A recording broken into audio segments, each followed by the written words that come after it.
दोस्तों, संजय राउत जेल से आ चुके हैं। बाहर आकर खासे खुश हैं, इंटरव्यू दे रहे हैं, लोगों से बात कर रहे हैं, टीवी पर बैठ रहे हैं, जेल के किस्से सुना रहे हैं। लेकिन इस बीच ऐसा कुछ हुआ है जिसने संजय राउत की मुश्किलें कई गुना एक बार फिर से बढ़ा दी हैं, क्योंकि बड़ी कोर्ट का आदेश आ गया है। संजय राउत को एक बार फिर अल्टीमेटम मिल गया है। उल्टी गिनती शुरू हो गई है।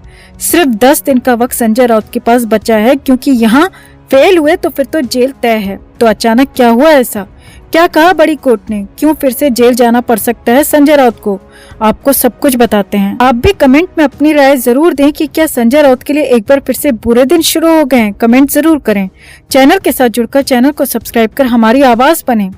तो संजय राउत जेल से बाहर निकलकर खासे खुश हैं, क्योंकि उन्हें लग रहा है कि उन्होंने जंग जीत ली है। उन्हें लग रहा है कि वो बरी हो गए हैं, बल्कि सच्चाई तो यही है कि अभी सिर्फ जमानत मिली है और अभी ट्रायल तक शुरू नहीं हुआ है।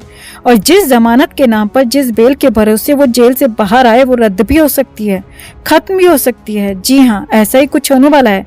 ऐसा ही कुछ कहा जा रहा है और हालात कुछ ऐसा ही इशारा कर रहे हैं। अब क्या हुआ पहले वो देखिए और फिर बताएंगे, समझाएंगे कि आगे क्या होने वाला है और क्या हो सकता है। तो ईडी ने संजय राउत के खिलाफ, राउत की जमानत के खिलाफ बॉम्बे हाईकोर्ट में एप्लीकेशन दी थी और इस याचिका में संजय राउत की जमानत का विरोध किया था।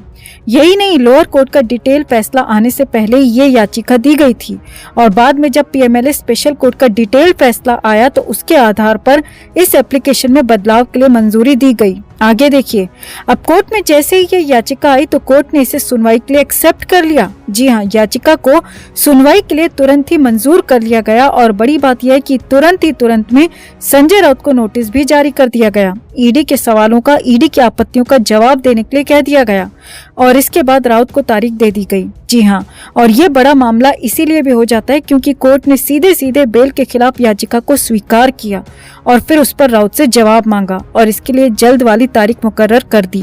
25 नवंबर को इस पर अगली सुनवाई होनी है और उसी दिन पूरी सुनवाई भी हो सकती है। फैसला भी आ सकता है। अब फैसला क्या हो सकता है, क्या आ सकता है और कैसे राउत की मुश्किलें बढ़ जाएंगी, वो भी देखिए और समझिए।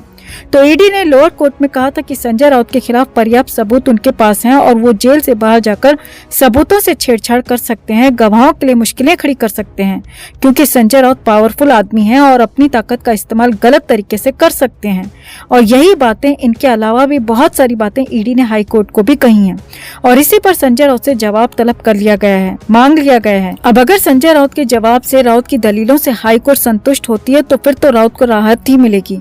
लेकिन अगर संजय राउत की बातों से, दलीलों से कोर्ट संतुष्ट नहीं हुई तो फिर तो राउत की मुश्किल कुछ नहीं बल्कि कई गुना बढ़ जाएगी और राउत को फिर से जेल जाने तक का आदेश भी जारी हो सकता है, क्योंकि अगर बेल रद्द हो गई, जमानत रद्द हो गई तो तुरंत ही दोबारा से गिरफ्तारी हो जाएगी और दोबारा गिरफ्तारी हुई तो एक बार फिर से उसी जेल जाने से पहले ईडी की रिमांड तक पर लिया जा सकता है, जो कि संजय राउत के लिए और मुश्किल भरा होगा, क्योंकि वहाँ सवाल जवाब हो सकते हैं।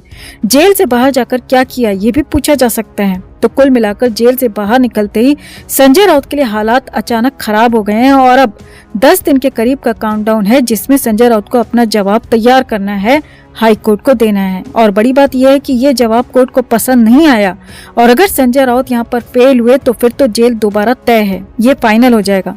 तो आपको क्या लगता है, आपका क्या मानना है? क्या संजय राउत को फिर से जेल भेज दिया जाएगा या फिर हाई कोर्ट से भी राहत ही कायम रहेगी? कमेंट में इसे लेकर आप भी अपनी बात, अपनी राय जरूर रखें और वीडियो को लाइक और शेयर कर अपना प्यार और सपोर्ट भी जरूर दिखाएं।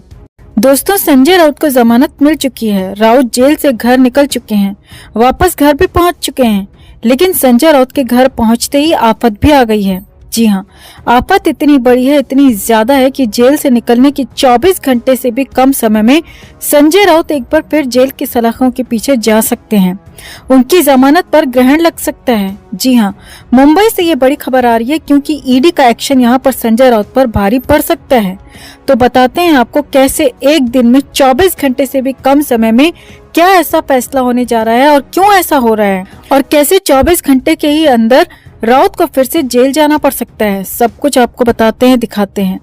आप भी वीडियो को लाइक और शेयर कर अपना प्यार और सपोर्ट दिखाएं और कमेंट करके अपनी राय जरूर दें कि ये संजय राउत के लिए कितना बड़ा झटका साबित हो सकता है। कमेंट जरूर करें। चैनल के साथ जुड़कर चैनल को सब्सक्राइब कर हमारी आवाज बने।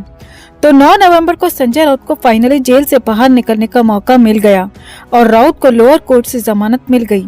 देर शाम संजय राउत अपने घर भी पहुंच गए। संजय राउत का जोरदार स्वागत हुआ। उनके समर्थकों ने नारेबाजी की।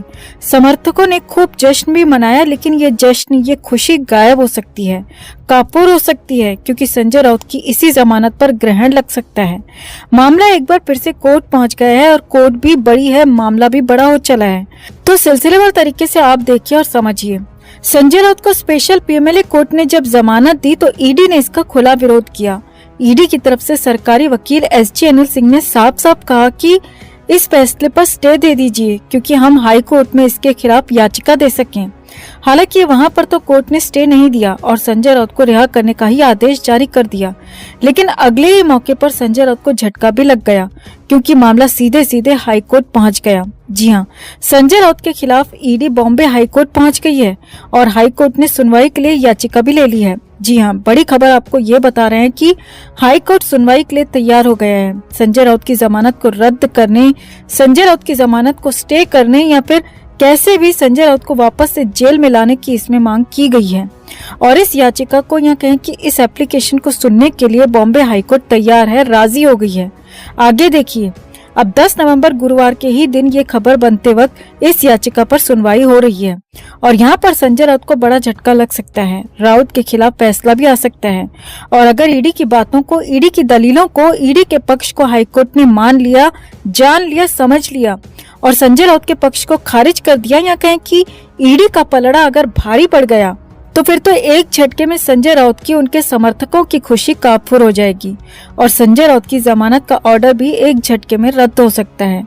कोर्ट ने आदेश अगर जारी कर दिया तो फिर तो संजय राउत को वापस एक बार फिर से मुंबई की जेल जाना पड़ सकता है और ये जेल से निकलने के 24 घंटे से भी कम समय में वापसी होगी और ऐसा यहाँ पर नजर आ रहा है। हालांकि मामला जो हो रहा है, हाई कोर्ट में कुछ कहा जा रहा है, ऐसी बातें यहाँ पर निकल कर आ रही हैं, लेकिन सिर्फ 24 घंटे में एक बार फिर से बाजी संजय राउत के लिए पलट सकती है। एक बार फिर से बहुत बड़ा झटका, या कहें कि बहुत बड़ा महा झटका लग सकता है। एक बार फिर से राउत को सलाखों के पीछे जाना पड़ सकता है अगर हाई कोर्ट ने संजय राउत के खिलाफ फैसला दे दिया तो। अब ऐसे में आपका क्या मानना है, आपका क्या समझना है? क्या वाकई संजय राउत को 24 घंटे के अंदर फिर से जेल जाना पड़ जाएगा? और अगर ऐसा होता है तो ये राउत के लिए कितना बड़ा झटका पटका होगा? कमेंट में इसे लेकर आप भी अपनी बात, अपनी राय जरूर रखें और वीडियो को लाइक और शेयर कर अपना प्यार और सपोर्ट भी जरूर दिखाएं।